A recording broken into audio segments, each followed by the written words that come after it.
Just. Tere hommikust! Ja andke märku, kas on ilusti kuulda meid. Paneme mikrofonid võib-olla natukene lähemale, võib-olla sa pane ka natuke lähemale. Aga täna siis on põnev teema, et minu arust hästi asjakohane just siia aasta lõppu, sellepärast et Webikool tegeleb ka praegu järgmise aasta eesmärkide seadmisega ja sõnastamisega. Ja, ja selles mõttes on hästi tore olla, Reelika, koos sinuga siin ja et see aitab, see struktuurne mõtlemine, ma kujutan ette, et on olemas juba sellised alused ja põhjad, et me ei pea leiutama jalgratast ettevõtjatena, vaid saame kasutada mingit struktuuri, et see aitab tegelikult ju kõike seda sõnastada paremini, aga siis saage tuttavaks Reelikaga, kes on juhtimiscoach ja võib-olla natuke räägi endast, kuidas sina selle teemani jõudsid. OKR raamistikuna siis jõudis minu ellu umbes 6 aastat tagasi ja see tuligi läbi selle, et tol ajal ma olin ühes suuremas ettevõttes ja meil oli käsil siis strateegia väljatöötamine. Ja kui me olime siis jõudnud selle strateegia väljatöötamisega kuhugi maale, siis oli vaja hakata leida mingit raamistikku, kuidas me siis neid eesmärke siis lõpuks sõnastame. Ja siis me jõudsime OKR-ideni, et tol hetkel IT-ettevõttes ja OKR-id ise on ka saanud alguse siis IT-sektorist. Mis see OKR tähendab? See kõlab nagu ork, vaata sealt Kõlab sellest filmist. Aga ork oli see pahategelane, aga ma saan aru, et OKR on tegelikult hea. Ja, no kui see OKR nüüd lahti kirjutada, siis ongi objectives ja key results ehk siis eesmärgid ja võtmetulemused ehk siis mis ongi selle nagu raamistiku siis olemus või ütleme see sisu siis tagasi. Okay. Eesmärgid ja võtmetulemused. Just. Okay. Kui teil on küsimusi, pange kohe need teele, sest et meie oleme siin natuke viitega, nagu te teate, siis see live meil toob siin mõnesekundilise kindlasti viite sisse. Aga et ma saaksin ka ajakohaseid küsimusi siis esitada, mis teil endal on tekkinud just Reelikale. Aga kuidas siis nende tegemine käib, see OKR-ide vormistamine? Et OKR-ide puhul siis nagu iga muu metoodika või raamistiku puhul on vaja siis arvestada kõigepealt seda, et see ongi kõigepealt, ta on lihtsalt metoodika, eks ju. Et alati, kui me mingi uue metoodika kasutusele võtame, siis me peame enda jaoks kõigepealt lahti seletama või mõtestama selle, et aga miks me seda üldse teeme. Ehk siis mitte, et me ei teeks seda, et me võtame metoodika kasutusele lihtsalt metoodika pärast. Ja eesmärgistamise peale laiemalt vaadata, siis ongi see, et mis on need probleemid täna minul või siis meie ettevõttel, mis on siis seotud eesmärkide seadmisega. Kus meie need kitsaskohad on? Ja kui me oleme aru saanud, mis need kitsaskohad on, need välja toonud ja siis me saame vaadata, et okei, kas OKR on see raamistik, mis saaks meid aidata nende kitsaskohtade lahendamisel. Ja siis me saame siis võtta selle OKR-i kasutusele. Et põhiasjad, miks OKR-i kasutusele võetakse, ongi esimene on strateegia elluviimine. Teine asi on fookus hoidmine ja kolmas asi on koostöö parandamine. Kas neid OKR-e, kui palju võib ühel ettevõttel olla OKR-e, mis see mõistlik tervislik kogus on? Mida vähem, seda parem. Ehk siis kas nad pigem peavad olema sellised üldised või näiteks ütleme, et OKR võib olla ka see, et ma tähistan kõikide tiimiliikmete sünnipäevasid või ma ei tea, teen emadepäeva kampaania ja siis see omakorda nagu on OKR või pigem on nad sellised üldisemad? Need, mis sina praegu välja tõid, need on tegevused, eks ju. Et siin on see kohe üks esimene asi, mida eesmärkide seadmisel kiputakse tegema ja või noh, ütleme, selles mõttes, et see ei ole nagu valesti, aga me oleme harjunud tegema, et me räägime tegevustest ja see on meie sisse nagu nii juurdunud, et me nagu ei oskagi teistmoodi, aga mis nüüd OKR kohe lauale toob, ongi see, et me tegevustest ei räägi üldse enne, kui me ei ole aru saanud see, et mis on see, mida me tahame mõjutada, mis on see tulemus, mida me tahame saavutada. Ehk siis me tegelikult pöörame selle harjumuspärase täiesti pea peale. Mis on see tulemus, mida me tahame saavutada ja alles siis me jõuame tegevusteni. Sest see tegevustes kinni olemine, seal ongi nagu see, et me oleme ju kõik tublid poisid ja tüdrukud, eks ju, me tahame teha palju ja me tahame teha kõik asjad nagu lõpuni. Aga me võime, ma ei ütle, et see alati niimoodi on, aga kui me teeme valesid asju, me ei jõua tulemuseni ja Mhm. see on see koht, kus nagu siis OKR aitab seda nagu, et me keerame selle asja teistpidi ja vaatame, kas see tegevus üldse aitab meid ja kuna meie fookus on siis tulemusel, siis ütleme siis selle eesmärgiperioodi keskel, mis iganes ta siis on, kas me räägime strateegilise tasandi eesmärkidest, räägime siis aastastest eesmärkidest või siis kvartaalsetest eesmärkidest, et siis selle perioodi keskel meil on võimalus ka mingid tegevused jätta pooleli, kui me näeme, et ta ei too meile tulemust. Mitte me ei lähe selle peale välja, et me oleme tublid poisid ja tüdrukud ja me alustasime, siis teeme lõpuni, eks ju. Okei, väga hea, väga hea. See on üks oluline koht siin raamistikus. Aga et ikkagi näiteks siis arvuliselt, kui palju võiks olla ühel ettevõttel neid OKR-isid keskmiselt? Mida vähem, seda parem. Näiteks 3-4? Kindlasti mitte rohkem. Et selles mõttes, kui ma näiteks ütleme, et kui ma olen nagu väike ettevõtja, siis ma ikkagi võtaks endale ühe eesmärgi. Okei. Ja nüüd mul järgmine küsimus ongi see, et kui ma olen sooloettevõtja ja kavatsen jäädagi sooloettevõtjaks, kas mul üldse on vaja neid OKR-isid? Võiks samamoodi küsida, kas sul on vaja eesmärke. Et kui sul ütled, et sul on vaja eesmärke, siis OKR on raamistik, kuidas neid sõnastada ja vormistada. Okei. Ma hakkan vaikselt hakkan aru saama, ma ei tea, kuidas sinuga on. Kui sa millestki veel aru ei saa, siis kirjuta, küsi julgelt ja kas sa tunned ennast ka ära selles, mis mina just praegu tegin, et hakkasin neid tegevusi üles lugema, et see veebikool on ka meil nagu hästi tegudele suunatud ja ma ise olen selline, et mõte tuleb ja käsi hakkab kohe tegutsema, onju. Aga tõesti tasub vahepeal see paus võtta enda elus, eriti see aasta lõpp on minu meelest ülihea selleks. Ja mõtelda läbi, et mis ma ikkagi järgmine aasta päriselt tahan saavutada. Aga see on hea lohutus, et ei pea neid palju olema, et piisab esialgu ühest. Kas sa saad mõne näite tuua? Et me võime võtta veebikooli näitel ka midagi, et kuidas me siis raamistame ära mingisuguse eesmärgi näiteks? Et jah, teeme loomulikult, võtame veebikooli ja siis käime korra siis nagu samm-sammult need etapid läbi. Et ma proovin siis sinna juurde siis kommenteerida neid erinevaid nüansse, mis siis on olulised mingis etapis. See, et ma kõigest täna räägin, seda kindlasti ei jõua kõike nüanssi ei jõua ära rääkida, eks. Aga kuidas me üldse siis alustame eesmärkide saamisest, ongi see, et me kõigepealt proovime aru saada, mis on see, mida me tahame, kuhu me tahame jõuda ja kuhu me tahame siis jõuda, kas siis me räägimegi strateegilisest tasandist, aastastest eesmärkidest või siis lühiajalised eesmärgid, näiteks kvartaalsed, eks ju. Et esimene samm mõtestamegi lahti, et okei, kuhu me tahame siis selleks ajaks jõuda. Kuidas üldse nende eesmärkide seadmistega on, et kas ma olen kuulnud, et tee endale 5-aastaku plaan, on ju, nagu Vene ajal oli. Ja siis hakkad vaikselt sealt nagu tagasi heekseldama, et esimene aasta, teine aasta, 3. aasta, 4. aasta ja siis lähevad need omakorda veel väiksemateks tükkideks nagu kvartal ja nii edasi. Aga kas näiteks, mis on see mõistlik periood eesmärgi jaoks, kas aasta aega, 5 aastat, 10 aastat? No ütleme niimoodi, et kui me vaatame nagu suuri ettevõtteid, siis suurtel ettevõtetel ikkagi on ja väikestel ettevõtetel ka tegelikult ma soovitaks ikkagi seda sama loogikat nagu järgida, et meil on kõigepealt ikkagi need strateegilised eesmärgid, et kuhu ma tahan jõuda pikemas perspektiivis, et see võiks olla see siht seal ees. Ja kui on ära sõnastatud visioon, ja on ära sõnastatud väärtused, siis see on nagu selline hästi hea ja tugev vundament selleks, et eesmärke seada. Et alati, kui ma teen eesmärkide koolitusi ka, et siis ma kõigepealt vaatan otsa organisatsiooni visioonile ja väärtustele ja siis me vaatame, et kas seal on nagu selline ühine arusaam olemas, ühine mõistmine, et siis sinna peale me saame hakata nagu eesmärke ehitama üldse. Et kui seda ei ole, siis võiks nagu sealt nagu pihta hakata. Et visioon ja väärtused. Aga perioodide mõttes ikka strateegiline eesmärk võiks paigas olla. Kui ütleme, et on väiksem ettevõte, siis vähemalt visioon võiks paigas olla. Ma saan aru, kuhu ma liigun, miks ma siin olen, eks. Ja siis ikkagi aastased eesmärgid ja kvartaalsed eesmärgid. Mina soovitaks küll. Okei. Ja miks see oluline on? Just sellepärast, et me lähme detailsemaks. Samm-sammult. Ja see OKR on siis mõeldud nagu näiteks ütleme mingi aasta peale, et kui selle aasta sees on kvartaalsed eesmärgid, siis iga kvartali kohta ka tuleb eraldi OKR või? Ikkagi, siis me raamistame nagu, põhimõtteliselt see OKR on siis eesmärkide raamistamine. Just. Sa ütlesid seda juba mitu korda, ma tean, aga vaata jõuab kohale natukene hiljem.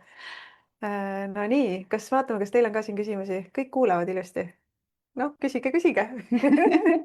No vot, aga ma ei tea, võtame siis mingi näite. Võtame mingi näite. Mhm. Et kõigepealt võiks siis kokku leppida selle, et mis see periood on, kus me selle näite võtame ja mis on siis see tulemus, mida sa selleks perioodiks siis tahaksid saavutada, mis see on ja see ei pea praegu olema kuidagi siis ütleme õigesti sõnastatud, vaid võiks olla lihtsalt see koht, et okei, mida ma tahan selleks hetkeks, ma tahan seda. Ma pean korraks ära käima, hästi ruttu 1 minut ja siis sa võid nii kaua selgitada veel natukene, võib-olla mingeid mõtteid, ma kohe tulen tagasi. Okei, teeme nii. Et ja, et kui me hakkame siis eesmärke seadma, et siis me mõtleme kõigepealt selle tulemuse peale ja me võime seda tulemust siis kirjeldada läbi erinevate aspektide, mis on siis meie jaoks sel hetkel selle tulemuse juures olulised. Et kui hästi sellises laias plaanis vaadata, et mis on siis ettevõtete need key'd või teemad on, millega üks ettevõte tegeleb, siis me saamegi rääkida ettevõtte finantsidest, me saame rääkida klientidest, me saame rääkida toodetest, me saame rääkida enda töötajatest, kui meil on töötajad, eks, ja me saame rääkida siis innovatsioonist, et mis on see mõte nagu, kuhu ma siis tahan jõuda ja teie ka kõik, kes te kuulate või siis järelvaatate seda, et te võiksite ka siis mõelda, et mis on teie jaoks see tulemus, mida te tahaksite saavutada, et kus on see teie fookus ja te võite võtta näiteks aasta, võite võtta kvartali täpselt nii nagu teie jaoks siis hetkel parasjagu aktuaalne on lihtsalt see näide nagu korraks enda jaoks läbi teha. Et ma soovitan väga kaasa teha. Nii, aga Marika jõuab tagasi. Siis me saame teha ka ühe näite siis. Ja. Nii, lülitasin mikrofoni sisse. Okei. Et mis see tulemus on? Ja mida me tahan saavutada, mida Veebipoolis näiteks tahaksime teha ja siis aasta võtame, jah, näiteks. Võid võtta aasta. Okei, meil on praegu, muidu ma hingeldan nüüd. Jaa, hingelda. Jooksin treppidest edasi tagasi, et plaan on laiendada seda koolituste valikut, et praegu me oleme hästi palju olnud siis kodulehe teemad ja sihuke digiturundus, aga tahame sisse tuua rohkem nagu erinevaid teemasid ja tegelikult see eesmärk on sihuke päris julge ambitsioonikas, et lansseerida igakuiselt 2 uut programmi. Me jõudsime juba mõõdikuni. Ahah, okei. Aga siis ütleme, kui sa nüüd ühe lausega selle nagu kokku võtaksid, et tahate laieneda, te tahate pakkuda nagu mitmekesisust, mitmekesisemat programmi. Et kui sa nüüd ühe lausega selle kokku võtad, mis see on siis? Tahamegi laiemat valikut pakkuda ettevõtjatele koolituste näol. Laiemat valikut ettevõtjatele, laiemat valikut koolitusi siis ettevõtjatele. Võib-olla sa paned selle siia kirja siis. See jääb meile siis silma ette. Nii, ma jagan siis ekraani kohe. Vaatame, siit võtame selle ekraani ja paneme share. Ja kõik, kes vaatavad samamoodi, pange endale ka, võite meile chati ka siia kirjutada, siis ma näen ka, siis me näeme ka.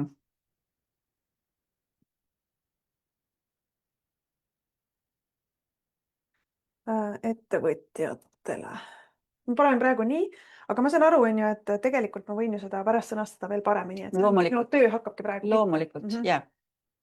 Ja see on siis, võib-olla paneme siia ette selle ka, et see on siis see tulemus, kuhu me soovime nagu jõuda. Tulemus. Tahan pakkuda laiemat valikut koolitusi ettevõtjatele. See on siis tulemus, see on see, kus me siis alustame pihta. Ja järgmine samm, kuhu me siis välja jõuame, on see, et me hakkame sõnastama eesmärki.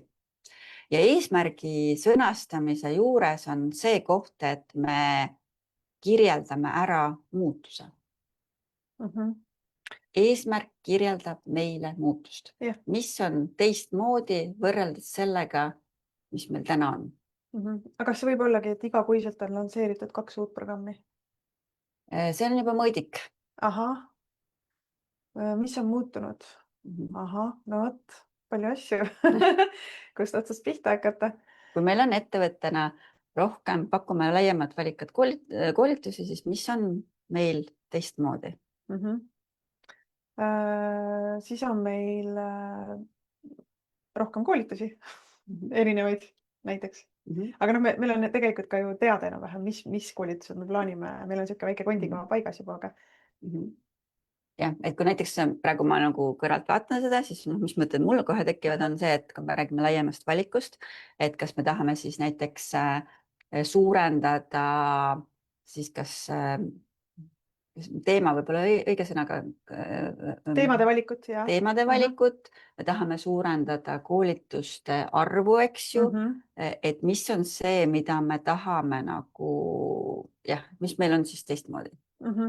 Ongi teistmoodi, et on rohkem teemasid, võib-olla praegu ei hakka neid üles loetlema, aga lihtsalt, et on rohkem teemasid, mis katavad ära ettevõtjal kõik need olulised 4 sammast, mis ongi nagu meeskonna juhtimine, finantsid, siis on turundusmüük ja mis see 4. asi oli? Mis see 4. võiks olla? Turundusmüük, finantsid, meeskond juhtimine. Tegelikult need ongi 3 põhilist asja. No, legaalne ja juriidiline pool ka võib-olla, on ju. Aga noh, see on natukene väiksem, eriti nagu soolo ettevõtjatel, et siis katta need 4 sammast põhimõtteliselt ikkagi ettevõtja jaoks ära. Okei. Et siis praegu mina näiteks pakuksin välja sellise sõnastuse sulle, et suurendada siis koolitusvaldkondade või koolitusteemade või mitte. Koolitusteemade valikut. Suurendada koolitusteemade valikut. Et katta ära, näiteks ma paneks siis põhjenduse siia juurde. Et katta ära kõik olulised teemad ettevõtja jaoks. Ja see on väga hea, et sa selle põhjenduse sisse tood, sest alati ongi, mina soovitan ka, et kui me paneme eesmärke, siis kui me kirjeldame ära selle muutuse, mida me soovime luua, siis me alati kirjeldame sinna juurde ka miks.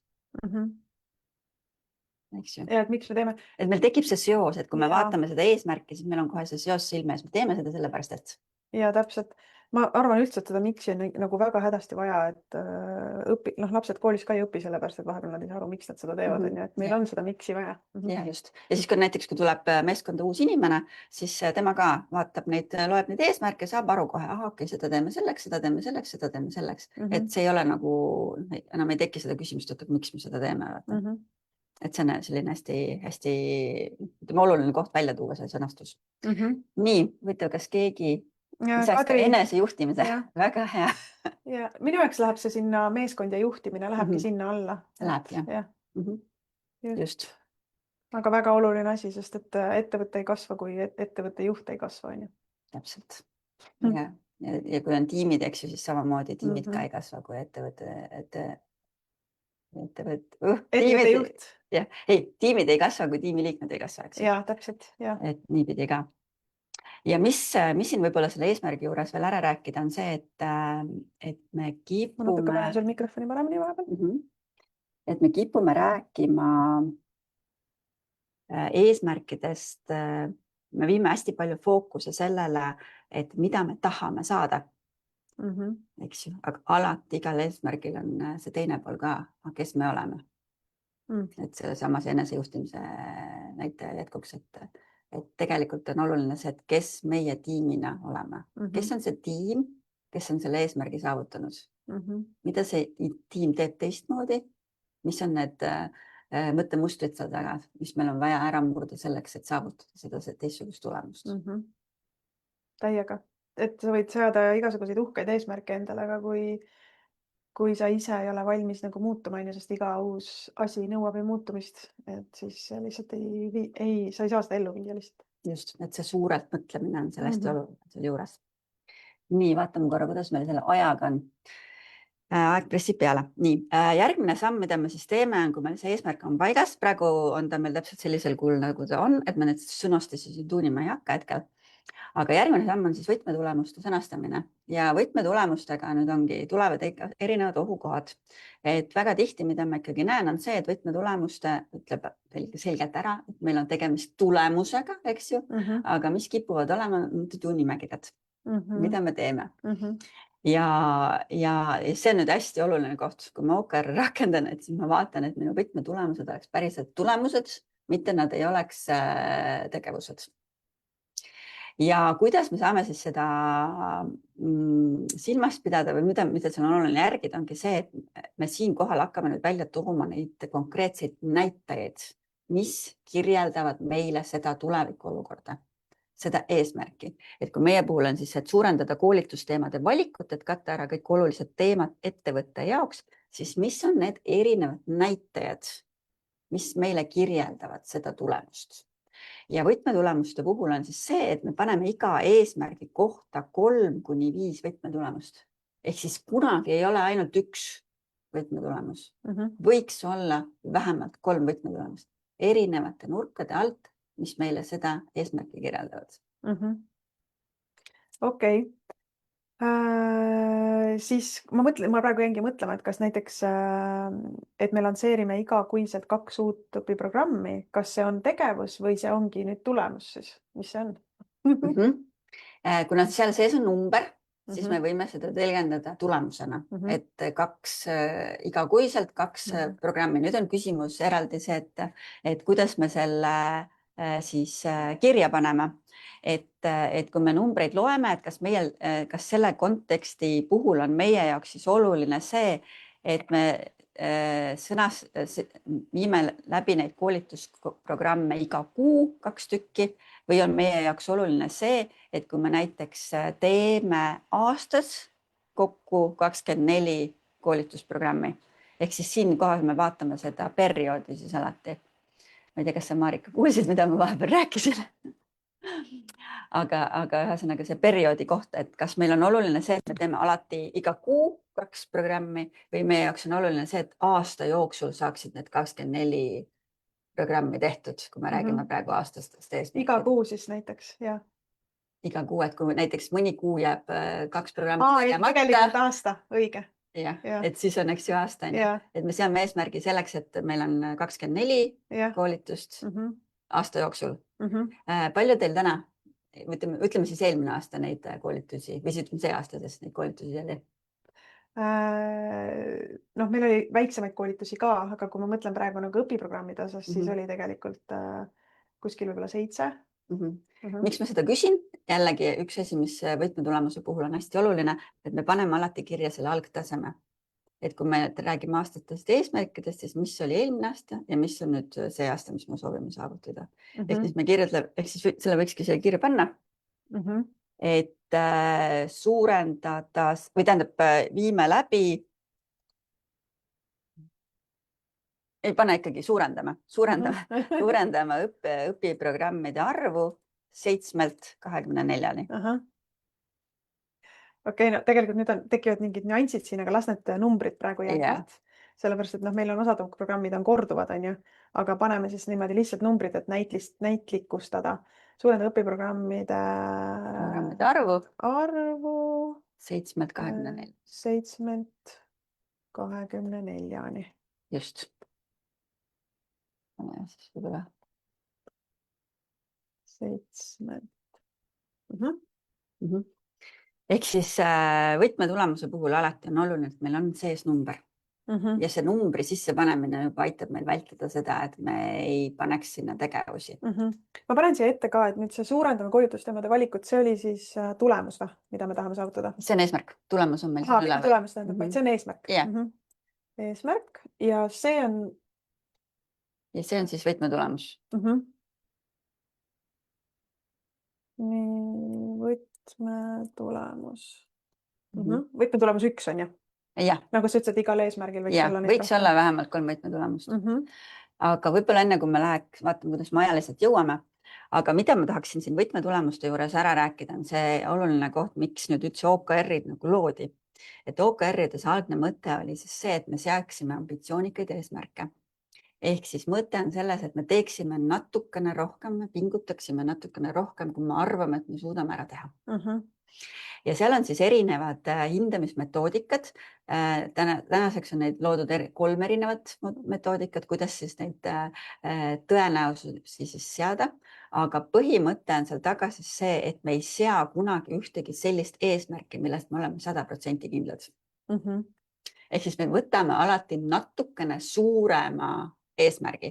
Et teie puhul ka see 24 võib olla väga realistlik eesmärk, eks ju, ma ei oska sulle hinnata, kuidas sa seda tõenäoliselt hindad. No kuna seal on korduvad õpiprogrammid, mis me oleme juba teinud ja mis korduvadki 2 korda aastas, siis ma pean ka natuke mõtlema korraks, jah. Jah, et ütleme, see miinimumtase, mis me seame, on see, et me oleme 90% kindlad, et me selle eesmärgi saavutame. See on see miinimumtase, aga mida siis veel rakendatakse, on siis see, et näiteks see tõenäosus võib olla 70%, see tõenäosus võib olla 50%, see tõenäosus võib olla ainult 10%. Ehk siis me seame juba eesmärke, jälle tuleb sisse see tubli tüdruk, on ju, kes tahab kõik asjad ilusti ära teha, kõik eesmärgid ilusti saavutada, aga OKR-ide puhul me seda pigem ei oota. Ehk siis me seame alati ambitsioonikaid eesmärke ja kui me võtame selle 10% eesmärgid, 10% tõenäosusega saavutatavad eesmärgid, siis need on need, millest me unistame. Et kui sa nüüd mõtled, mis on see unistus sinu jaoks, kui näiteks selle võtmetulemuse kontekstis? No siis see juba laieneb pikema perioodi peale kui aasta. Ei, aga me räägime sellest perioodist. Praegu räägime ikkagi aastast. Kas see on sinu unistus? Kas see on see, mis sa arvad, et sa teed ära? Või see on see, mida sa oled suht kindel, et sa teed selle ära? Ma arvan, et ma teen ära. Ma olen seal keskel, ma arvan selle asjaga. Ja unistus, et võiks olla veel õpiprogramme võib-olla. Et võiks olla veel rohkem. Et üks mõte siis siin juures ongi see, et tegelikult on hea enda jaoks need nagu ongi läbi mõelda ja tegelikult ka kirja panna, et mis on selle konkreetse siis võtmetulemuse puhul siis teen ära, arvan, et teen ja mis on see unistus. Väga lahe. Ja siis pärast, kui meil on need teised võtmetulemused ka kirja pandud, et siis me saame nagu otsustada, et millise võtmetulemuse puhul me siis lähme jahtima seda 10%, kus me lähme jahtima seda 50% ja kus me lähme jahtima siis seda 90%. Et kas need 3 võtmetulemust ja siis igale need 3 versiooni juurde nagu. Okei. No proovime. Proovime.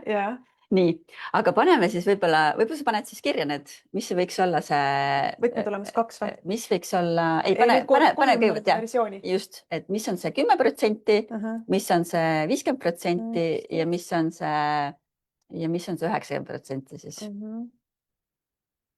Ma panen siis 30 õpiprogrammi. Ma tegelikult selles mõttes lihtsalt panen näitlikult, kui sa mõtleks praegu. Nii, siis on arvan, et teeme ära, jah? Paneme 24. Ja mis see oli? Et teeme kindlalt ära? Jah, tean. 90% kindlusega tean, et teen ära. Kindlalt, et teeme ära, paneme 12 näiteks.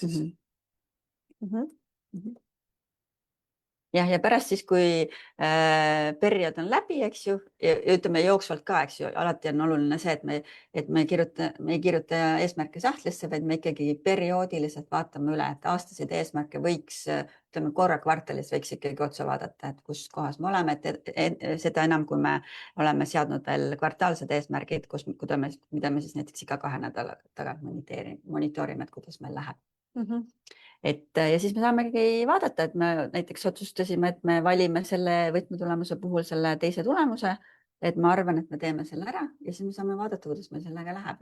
Sest reaalsus elu ongi see, et meil on eesmärgid, mida me saavutame, teeme ära suurema tulemuse ja on eesmärgid, mida me siis tegelikult ei jõua sinna, kuhu me arvasime, et me jõuame. See on siis see tegelik elu, mis hakkab nagu päris taustal nagu toimuma. Et siis nüüd need 2 ülejäänud võtmetulemust näiteks, kui me paneksime siia praegu juurde, ma ikkagi veel küsin üle, sest ma olen pika taibuga inimene, et kas ma siis peaksin panema, et see arvan, et teeme ära nagu sellele 2 võtmetulemust veel juurde näiteks või? Igal ühele nendest unistusele ka nagu võtmetulemused või ikkagi võtmetulemused alati üks ja sama? See on praegu see, mis me praegu siia kirja panime, see kirjeldab nagu seda ühe võtmetulemuse neid erinevaid versioone, siis erinevaid ambitsioone siis. Et aga nüüd, kui me need tahaksime... Selge, see nüüd konkreetselt selle alapunkt siin tegelikult. Just.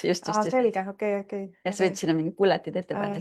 Panen selle siia niimoodi, et nüüd tuleb nagu järgmine võtmetulemus tegelikult. Just, nüüd tuleb järgmine võtmetulemus ja selle järgmise, praegu me teeme natuke võib-olla seda teises järjekorras, aga et järgmiseks võtmetulemuseks me peaksime siis kirjeldama, et mis on veel see konkreetne näitaja, mis kirjeldab meile seda, et meie koolitusteemade valik on suurenenud. Et me saame mõõta seda, eks ju, läbi õppeprogrammide arvu. Kuidas me veel seda mõõta saame? Osalejate arvu, noh, aga see on muidugi, ma mõtlen, et see on otseselt see number jällegi oluline nii väga, aga noh, näiteks, et me saaksid osalejate arvu kaudu, et kui on, ütleme, 24 õpiprogrammi, keskmiselt 20 inimest ühes programmis näiteks, et siis tuleb võtta appi kalkulaator ja 20 korda 24 on siis 480 osalejat aasta jooksul. Jah. Ehk siis võtmetulemus number 2 võikski olla, siis suurendame siis õpiprogrammides osalejate arvu. Ja siin on siis jälle seesama loogika, et me paneme siis kirja selle, et mis on see, mis me unistus oleks, eks? Mis on see, mis me arvame, mis me teeme ära ja mis on see, mida me siis kindlalt teame, et me teeme ära. Aga siis, kas ma siia võtmetulemusse peaks üldse panema 7-24 või ma panen ikkagi suurendama õpiprogrammide arvu ja jätan selle lahtiseks ja siis alla kirjutan need numbrid lahti. Mis on see, mida ma ära teen, mis on see unistus ja mis on see kindlalt teeme ära? Ikka paned. Panen ikka selle peamise. Sest, et siia selle peamise, selle võtmetulemuse sõnastad, sa valid välja siit selle ühe versiooni, eks ju, mida me siis nagu püüdma lähme, on ju. Aga noh, praegu, kuna need on... Et jah, sest tegelikult võibki olla ju see, et me tegelik olukord võib olla see, et me teeme ära 12 õpiprogrammi, aga me saavutame mitte siis osalejate arvu mõttes ei tule see, mis on siis selle, me kindlalt teeme ära tulemus, vaid tuleb hoopis see, mida me arvame, eks ju. Sest et see ei pruugi olla, praegu arvestasid, eks ju, 20 inimest ühes õpiprogrammis, aga tegelikult see võib-olla, see number võib olla lihtsalt suurem, et me tegelikult ei tea ju seda. No ma panengi siis on ju siia, et arvan, et teeme ära 480. Assistendid muidugi minestavad praegu, kui ma siis täna meil ongi kõne või no saame kokku ja räägime läbi, et panevad mulle lauaga vastu pead võib-olla. Nii, unistused teeks ära siis, unistused osaleks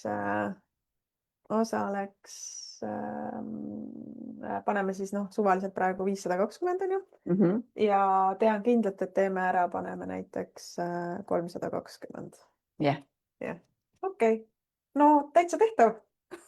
See kummalise nimetusega OKR on ju. Jah. Ja niimoodi, ja siis ütleme nüüd, ja kolmas võtmetulemus võiks olla veel siin selles pundis sees on ju. Et me saame näiteks, mõtleme kohe vaatame peale, siis mõtlen, et üks asi, finantsid võiksid ka olla siin juures, on ju. Et kui me nüüd ettevõtte kontekstis vaatame. Ja, just. Või mis sa ise näed? Või siis näiteks on rahulolu, eks ju. Et me teeme küll palju koolitusprogramme, aga kas inimesed on ka rahul sellega, mida me teeme, eks ju. Jah. Aga mis on näiteks ühe sellise ma panen korraks siit ekraani jagamise nüüd kinni, siis võtamegi kokku selle keerulise teema, mida ei ole võimalik 30 minutiga ära rääkida, seda on võimalik. Aga seda on võimalik praegu enam-vähem. Ma loodan, et kuidas sulle tundus nagu, kuidas sulle kõik see asi tundus praegu? Kirjuta palun kommentaari. Me väga tahame sinna tagasisidet saada, muidu me ei mängi. Sellepärast, et muidu me tunneme, et me oleme siin üksinda kahekesi, mis on ka hästi tore, aga palun kirjuta, et kuidas sina plaanid rakendada seda asja enda jaoks ja kas tundus nagu loogiline, lihtne ja tehtav, et võiks kohe täna paberipliiatsi välja võtta ja oma ettevõttes ka selle niimoodi kirja panna. Aga mul on veel, ma tean, et tahad sa ise midagi veel lisada, mul on üks küsimus tegelikult. Ja ma tahtsingi nagu lisada seda, et tegelikult minu kodulehel on hästi palju eestikeelset materjali selle kohta. Et minna sinna ja lugeda, et seal on suhteliselt puust-punaseks lahti kirjutatud. Ütlen kodulehel nimega edukaks.ee ja seal on selle Objective Key Results kohta siis hästi palju nagu erinevat infot, et saab eesti keeles lugeda. Väga super. Ja näed, Annika ütleb, et arusaadav ja loogiline teema, rakendan oma töös kindlasti. No oleme võtsu. Annika vähemalt teeb ära. Jah, väga hea. Väga kihvt. Aga siis üks küsimus oli mul veel, et mis on nagu need asjad, mida tasub sinna tulemuse alla panna või tähendab eesmärgi alla siis panna. Et üks asi on finantsid, sest tegu on ettevõttega on ju ja finantsid on üks väga oluline alustala. Rahulolu, kliendid. kliendid on ju. Kas klientide rahulolu ja klientide arv näiteks või? Jah, mis antud kontekstis oluline on, eks ju, et kas me tahame klientide arvu suurendada, kas me tahame klientide rahulolu kasvatada ja noh, ja siis juba läheb, eks ju, detailideks, et kas me tahame mingisuguse konkreetse teenuse lõikes rahulolu või noh, ühesõnaga sealt juba läheb edasi detailideks. Aga kliendid, siis tootearendus kindlasti, toodete innovatsiooni teema ja siis, kui on inimesi, endal võiks ka hästi olla, eks ju, et kes need inimesed on, kes seda siis organisatsiooni inimeste, eks ju, et meil endal oleks hästi, meie enda rahulolu oleks ka kõrge, eks ju, pühendumus oleks suur. Väga lahe. No nii, aga siis aitäh sulle selle raamistiku eest. See võib olla mõnele ettevõttele elupäästav. Ja see võib olla elupäästav. Aga see muudab või tähendab, aga see OKR nõuab mõtlemise muutust ja see on see koht, kuhu võib siis nagu see takerdumise koht nagu, kus me võime siis nagu kinni jääda. Aga sina juhtimiscoach'ina aitad inimesed vabaks sealt takerdustest? Jaa, aitan, kes vähegi on valmis oma vanu mõtte ja harjumusmustreid muutma, siis ja loomulikult ma aitan inimesi sealt läbi. Ja Reelikaga saategi võtta ühendust siis edukaks.ee lehekülje pealt ja võtta endale, kas saab ühe konsultatsiooni ka võtta või on sul paketid või kuidas sa aitad ettevõtjaid? Teen täpselt nii, nagu küsitakse, et ütleme sellised meeskonnad on, siis ma teen meeskonnakoolitusi, aga samuti nõustun üks-ühele, et ütleme selline, et oleme eesmärgid valmis teinud ja siis võtta see tunniajane konsultatsioon näiteks, et kas need said nüüd kirja ka nii, et need oleksid OKR-id, et näiteks täiesti tehtav, kui on, ütleme selline üks eesmärk, eks ju, tunni ajaga rohkem ei jõua. Väga hea, aga igal juhul siis soovime sulle mõnusat reede jätku ja head mõtisklemist siis järgmise aasta eesmärkide OKR-ide seadmisel ja kohtume uuel reedel jälle uuesti. Aitäh, et sa olid meiega. Aitäh!